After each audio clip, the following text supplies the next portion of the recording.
Boy, oh boy, oh boy, oh boy, oh boy. Back with another video. Let's get right into it. Diablos. When people think of Final Fantasy summons, they usually picture gods of fire, ice, or light. But there is one summon that stands apart from all the rest, not because of power alone, because this is one badass dark daddy. Diablos is not your typical guardian, but he represents darkness itself. No protecting, no standing idly by. He's first found in the lamp in Final Fantasy VIII, and when he's activated, you jump immediately into battle. You don't find Diablos, Diablo finds you. Unlike traditional summons, Ifrit, Shiva, Diablos has no natural element. He weakens the whole entire Final Fantasy VIII party with gravity attacks, not just physical ones. His powers bend time and reality, crushing enemies under an invincible force, warping space and dragging everything towards destruction. Pure destruction.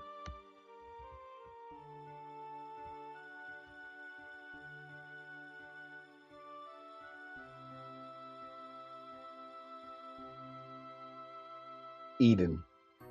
When people talk about the strongest Final Fantasy summons, for some reason, this one always gets mentioned, but in other conversations, she always gets left out.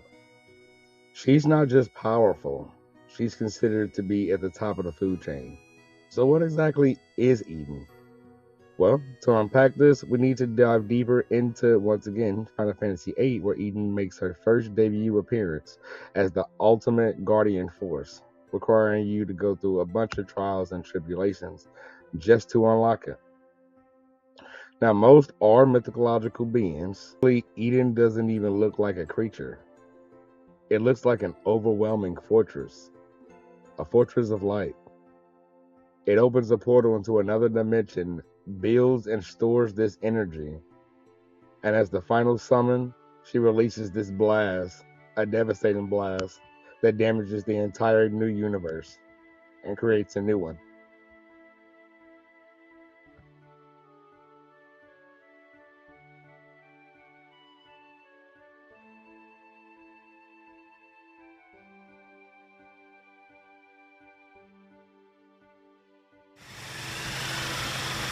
Eden isn't just destroying, it's creating, then overwhelming everything in its path.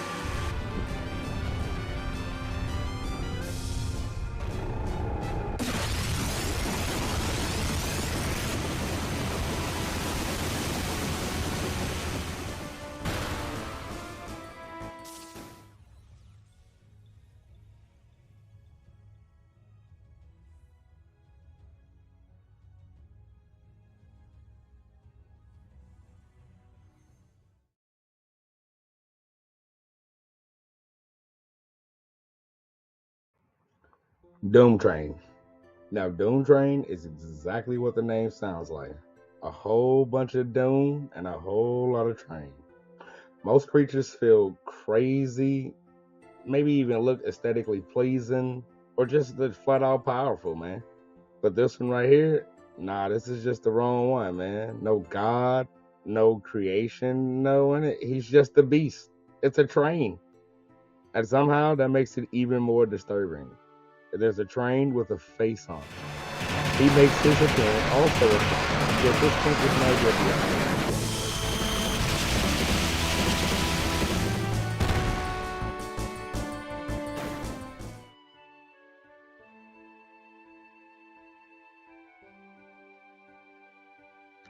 Ifrit, the Lord of Fire, the God of Flames, the embodiment of fire, rage, anger, and unstoppable destruction, baby.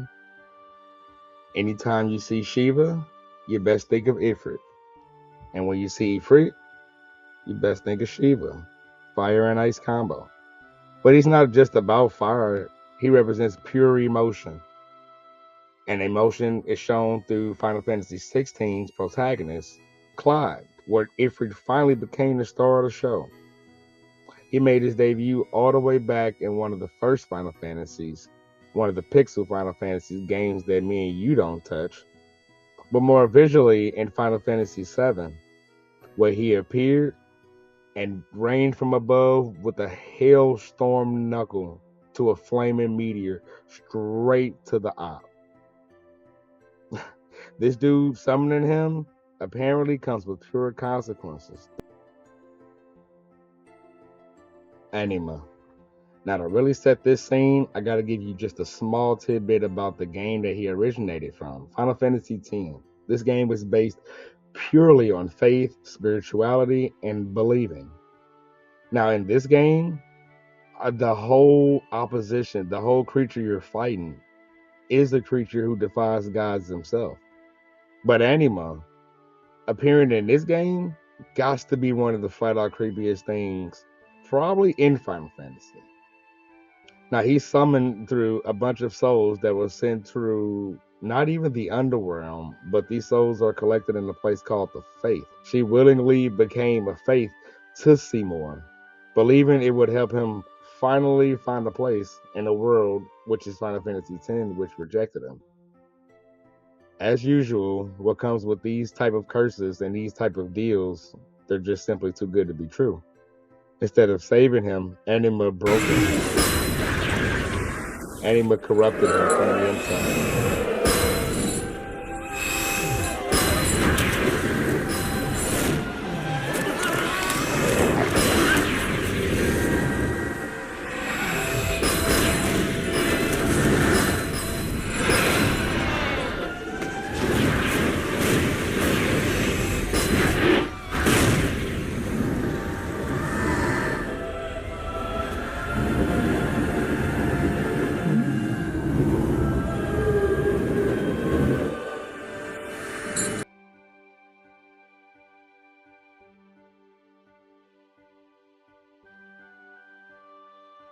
Yojimbo.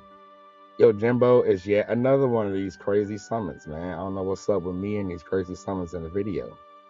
But again, in Final Fantasy X, based again off faith and religion, Yojimbo does not fight with either. This man fights purely motivated through money and financial gains. This dude here, his final move is paid for, and you will only see it if you are spending that money. Literally, you have to hire him. You don't defeat him. You don't any other of these methods you use to catch any other summoning. You quite literally, you pay the man. You give him money, he acts. You give him money, there'd be no struggle. The fight will be over. You can only influence him. You can't trust him, nor can you force him, but you can pay Yojimbo, and Yojimbo will get the work done. He fights with his sidekick Daigo, which is this trusty dog, which is funny that a man like Yojimbo, who was guided only by financial gains, has something as loyal as a pet next to him. But I digress. He represents pure value. If you don't have any value inside or outside, well, Yojimbo will be one of your worst summons. If no risk, no reward with this summon, that's why he made the list. Odin. Now, there aren't many summons who get much respect as my man. This man even came out with his own, basically his own game through Final Fantasy 13, mainly his horse, and he was being represented by Lightning, the main character in that game. And I think she did a fairly good job, but he's really known for coming out of nowhere with powerful attacks, ending the opponents instantly. From series across from X, across from 8, he is portrayed as an unstoppable force, riding on his crazy black steed and unleashing a powerful Zanzuken attack.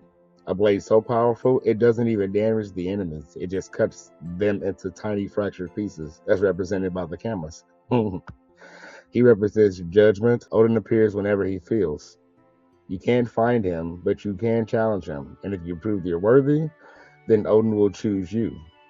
He strikes when he decides.